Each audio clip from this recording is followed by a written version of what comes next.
Joe Biden's climate approach. Is it even working? Immediately after Joe Biden's electoral victory in 2020, climate change policies were elevated to the very top of the nation's agenda. The news media followed the lead, casting Biden's climate approach in a favorable light, while drawing connections between the environment and a host of other issues. For example, the passage of the infrastructure bill was successful in part because advocates linked investments in transportation to climate change. Spending on the nation's highways and ports was not solely an economic issue. Rather, infrastructure included, and indeed emphasized, climate and environmental justice, strengthening resilience to extreme weather conditions, reducing greenhouse gas emissions, building a clean power grid, and expanding access to clean water. The fact that DOT grants now tie infrastructure spending to equity, privilege, sustainability, and environmental and racial justice speaks to the extraordinary transformation fashioned by the president's climate change policies. However, revolutionizing the nation's energy policies and transportation habits is no easy task. In principle, most people agree with environmental and climate justice. But as inflation soars and the dark clouds of recession loom, enthusiasm for climate policies fades.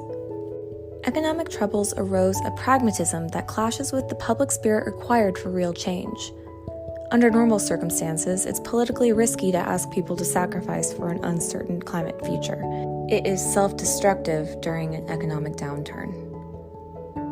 There is a strong possibility that Democrats will lose control of Congress in November, and a contributing factor will be Biden's climate change policies. He pushed too far, too fast, and he rejected the conventional incremental path. Besides the infrastructure bill and a handful of executive actions, most of the president's climate proposals have failed or been overturned in court. And now, more than a year into Joe Biden's presidency, the public is evenly divided over the administration's approach to climate change. According to a recent Pew Center survey, 47% of U.S. adults say the president's climate policies are taking the country in the wrong direction, while 49% say that the policies are taking the country in the right direction. Predictably, President Biden's climate approach generates strong partisan responses. However, a majority of independents say Biden's climate policies are taking the country in the wrong direction. This should be a red flag for Democrats. Most independents now side with Republicans. Also, there is a developing fissure among Democrats. A large share of Democrats think Biden's climate policies are on the right track, 79%. But 61% of this group believe Biden should be doing more for the climate. They are frustrated. Biden had promised them so much more. In short, support from independents is slumping, and the Democratic base is notably disappointed. But does climate change hurt the economy? When asked whether stricter environmental laws and regulations are worth the cost, a slight majority say yes, 52%. But that percentage is dropping. It was 65% in 2019 and 56% in 2021. Instead, a growing percentage of Americans say environmental laws and regulations are costing too many jobs and hurting the economy.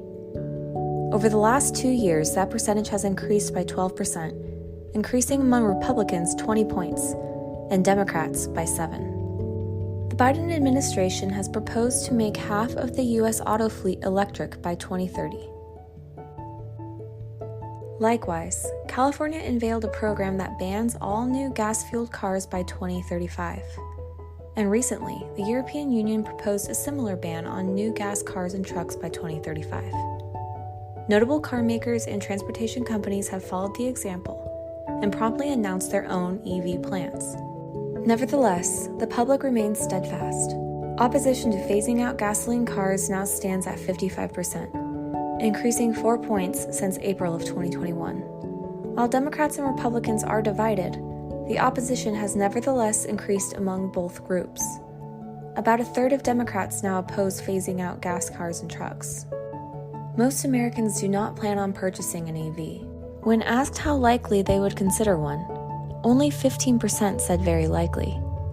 24% said that it was very unlikely, and another 13% said they would not purchase one. Thus, the share of adults not interested in an EV remains notably larger, at 37%, than those interested at 15%. And that share has stayed about the same since Pew Center asked the question last in April of 2021. It's important to note that those most likely to consider an EV include younger people, aged 18 to 29 years old, urban dwellers, Democrats, and those who already own a hybrid or electric vehicle. While climate change persists as an important concern for most Americans, in politics it is the economic climate that usually prevails. Rising energy and food costs, war, political polarization, and an approaching recession focus people on the here and now.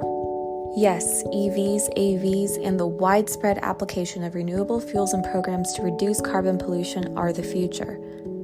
But today, the public is deeply concerned about their pocketbooks. People will vote for their economic interests. It was Bill Clinton that made that clear in 1992. Remember, it's the economy, stupid. If Democrats lose control of Congress, Biden will be unable to build on past climate victories. And for this reason, Democrats would do well to take Clinton's advice.